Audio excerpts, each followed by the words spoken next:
There comes a point when there is just nothing more that you can do. Maybe you followed the warning signs, maybe you didn't,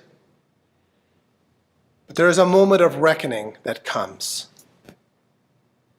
For decades, the nation had been crumbling from the inside. Wealthy people counted on their money and their possessions to keep them safe. The moral leadership of the nation no longer served the common good. Religious leaders all claimed to be prophets. All of them said they spoke for God. But as a mentor of mine once said, "You're only a prophet if you're right." Meanwhile, a new empire was rising in the east, and the day came when it made its move. For years, Jeremiah had warned all about this, and he had gotten himself into all sorts of trouble by preaching doom. That unless the nation began to concern itself with widows and orphans, with the needs of the poor, the nation would indeed fall. For years, he preached that. Others, claiming to be prophets, said that Jeremiah was all wrong, and they encouraged the king to stay the course. And then the moment came. That point when Babylon's invasion began, and it was too late. The end was coming. And it was in that moment that the prophet Jeremiah wrote these oddly hopeful words. "The time is coming, declares the Lord, when I will fulfill my gracious promise with the people of Israel and Judah. In those days and at that time, I will raise up a righteous branch from David's line, who will do what is just and right in the land. In those days, Judah will be saved, and Jerusalem will live in safety. And this is what he shall be called: The Lord is in our righteousness." Jeremiah wasn't saying that the end of the nation wasn't coming. Israel and Judah, the two Jewish kingdoms, were donezo. However, their end came with the promise of eventual new life. As we approach Christmas this year, we're going to be turning each week to the prophets of old. As we face our moment in time, what can we learn from their experience? What wisdom for living right now can we glean? Jeremiah, he wasn't popular. He was actually seen as sort of an unpatriotic collaborator with the Babylonians. He preached doom and gloom. And he was right. The nation fell, and that's all there was to it. Once Jeremiah realized that the old way of life was truly ending, that the moment of reckoning had come, that the nation wasn't going to pull out, his message shifted. And you heard it this morning. He begins to prepare people, to prepare the people who would survive, who would go on. Christmas is coming, and Jesus' birth marked the beginning of the fulfillment of Jeremiah's prophecy, that a righteous branch of David's line would return and do what was just and right. And at its core, this new story would be the old story, the old hope for justice and righteousness in this world. A hope that the people of God have held on to for thousands of years. But that time was not yet here. Tyrants would come. Human dignity would be torn apart. The people would be torn apart. So Jeremiah prepared those who would listen.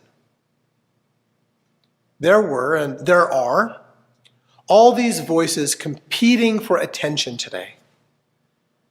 Politicians of all stripes have to say more and more inflammatory things in order to get attention.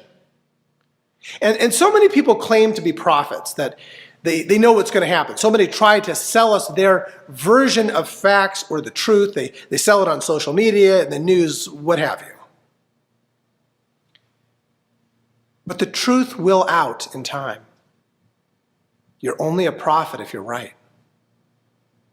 God has a story too, and it is written over the pages of history. Over the rise and fall of nations, religions. God has a story rooted in the common good, the care of widows and orphans, the poor. It's a story that prophets have shared since the beginning. The question for right now is, what story are you listening to? Today is the first Sunday of Advent, and in a worship series we're calling The Inn.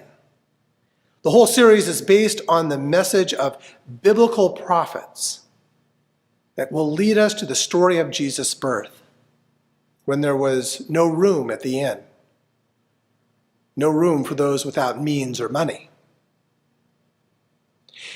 Jeremiah advised people to prepare themselves for the days ahead by making room. Because the day is coming soon, when you will need to let go. Make room for a new story. You'll need to let go of your old stereotypes of poor people being lazy. You'll need to let go of the prejudice that we are all infected with, whether we admit it or not. We're all infected with prejudice in race or ethnicity. You need to let go of the cult of celebrity and the game of politics. The day is coming when the old social constructs will no longer serve, and you will need to make room for a new story. And that is what Jeremiah preached so long ago. Jeremiah was talking to people who were so broken, so tied to an old life that would be gone soon. And he was telling them to go back to kindergarten and relearn everything they thought they knew. This was the story that Jeremiah was telling. Some listened, took it to heart. Most didn't. The truth is, for those of us with a degree of means and money, we are invested in the old story. And so I'll speak for myself.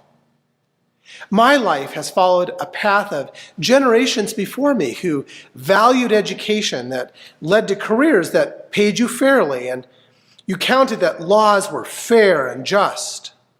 And there was a right way of doing things. And we people like me, we wanted to believe that way, that path was open to everyone, even though that was a lie. And a path built on lies needs to end. I cannot deny that I am invested in that old story in the way things have been. So Jeremiah tells me to listen to God's story and to make room, because the moment of reckoning is at hand. In order to prepare to live in a new way, you have to make room, tossing out aspects of the old life, the life that I expected and I invested in, to prepare for a new story. Make your ways known to me, Lord. Teach me your paths. Lead me in your truth. Teach it to me, because you are the God who saves me. I put my hope in you all day long. There is a tradition in the Eastern Church that you begin this season with Advent with a nativity fast. It's something I've never done before. I usually associate fasts with the Christian season of Lent. But here's the idea. The idea is that for a person to prepare for something new, to make room for Christ, they have to make room to fast, to clean out something, to make room in the inn for something else. So what I want to suggest to you today is this. What is something in your life that you know is not useful or healthy? Just something that you can name. I'll give you a moment. What comes to mind? What truth is the God who saves you wanting you to make room for? Is there something, some idea, some expectation for how things should be that you've been hanging on to that you just need to let go? I think lots of people right now are examining their lives and reprioritizing. It's good. So I invite you on this first Sunday of Advent, as we head into the Christmas season, to make room in your life, to look at your life and make room for new hope. Amen.